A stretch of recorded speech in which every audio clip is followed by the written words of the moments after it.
ന്യായമോധവളാവകുണ്ടനവതീം തേജോമയീം നൈഷ്ഠികീം സ്നിഗ്ധാപാംഗവിലോകിനീം ഭഗവതീം മന്ദസ്മിതശ്രീമുഖീം വാത്സല്യാമൃതവർഷിണീം സുമധുരം സങ്കീർത്തനാലാപിനീം ശ്യാമാംഗീം മധുസിക്തസൂക്തിം അമൃതാനന്ദാത്മികാം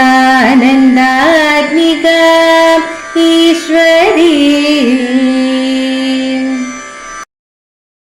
ഗജാനനം ഭൂതഗണാതിസേവിതം കവിത്തജംബൂഫലസാരഭക്ഷിതം ഉമാസുതം ശോകവിനാശകാരണം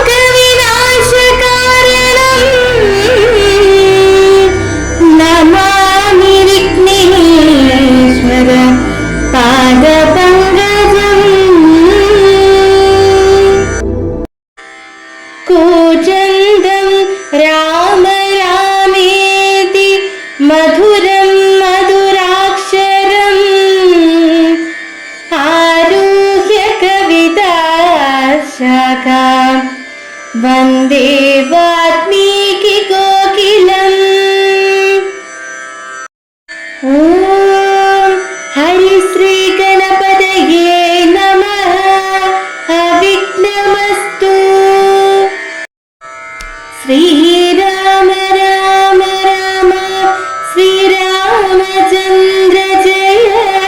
ശ്രീരാമ രാമ രാമ ശ്രീരാമഭദ്ര ജയ. ശ്രീരാമ രാമ രാമ സീതാഭിരാമ ജയ. ശ്രീരാമ രാമ രാമ ലോകാഭിരാമ ജയ. ശ്രീരാമ രാമ രാമ രാവണാന്തക രാമ. ശ്രീരാമ മമ ഹൃദി രമതാം രാമ രാമ. ശ്രീരാഘവാത്മാ രാമ. ശ്രീരാമ രമാപതി. ശ്രീരാമ രമണീയ വിഗ്രഹ നമോസ്തുതേ. ശ്രീരാമ രമണീയ വിഗ്രഹ നമോസ്തുതേ. നാരായണായ നമോ നാരായണായ നമോ നാരായണായ നമോ നാരായണായ നമ. നാരായണായ നമോ നാരായണായ നമോ നാരായണായ നമോ നാരായണായ നമ. ശ്രീരാമനാമം പാടി വന്ന പൈങ്കിളിപ്പെണ്ണേ, ശ്രീരാമചരിതം നീ ചൊല്ലിടുമടിയാതെ. ശാരിക പൈതൽ താനും വന്ദിച്ചു വന്ദ്യന്മാരെ. ശ്രീരാമസ്മൃതിയോടെ പറഞ്ഞു തുടങ്ങിനാൻ. തന്നുടെ ഗുരുവായ വസിഷ്ഠ നിയോഗത്താൽ മന്നവൻ വൈപണ്ഡകൻ തന്നെയും വരുത്തിനാൻ. ശാലയും പണി ചെയ്തു സരയൂ തീരത്തിങ്കൽ ഭൂലോകപതിയാകം ദീക്ഷിച്ചാനതു കാലം. ദൈഷ്യശൃംഖനാൽ ചെയ്യപ്പെട്ടൊരാഹൂതിയാലെ വിശ്വദേവതാഗണം തൃപ്തമായതു നേരം. ഹേമപാത്രസ്ഥമായ പായസത്തോടും കൂടി ഹോമകുണ്ടത്തിൽ നിന്നു പൊങ്ങിനാൻ വന്യദേവൻ.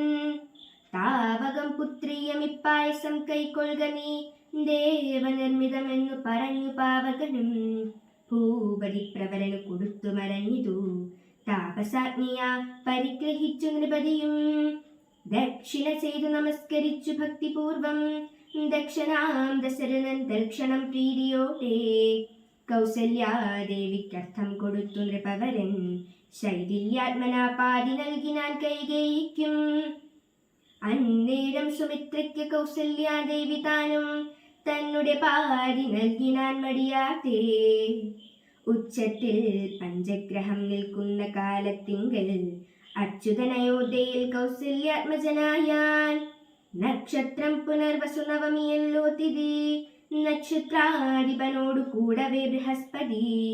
കർക്കടകത്തിൽ അത്യുച്ഛസ്ഥിതനായിട്ടല്ലോ അർക്കനും അത്യുച്ഛസ്ഥൻ ഉദയം കർക്കടകം. അർക്കജൻ തുലാത്തിലും ഭാർഗവൻ മീനത്തിലും വക്രനും ഉച്ചസ്ഥനായി മകരം രാശി തന്നിൽ നിൽക്കുമ്പോൾ അവതരിച്ചിടിനാൻ ജഗന്നാഥൻ. ദിക്കുകളൊക്കെ പ്രസാദിച്ചിരു ദേവകളും.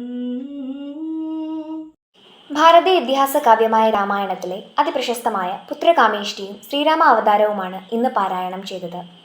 സന്താന സൗഭാഗ്യമില്ലാതിരുന്ന ദശരഥ മഹാരാജാവ് വസിഷ്ഠ മഹർഷിയുടെ നിർദ്ദേശപ്രകാരം ഋഷ്യശൃംഖനെ അയോധ്യയിലേക്ക് ക്ഷണിച്ചു വരുത്തി.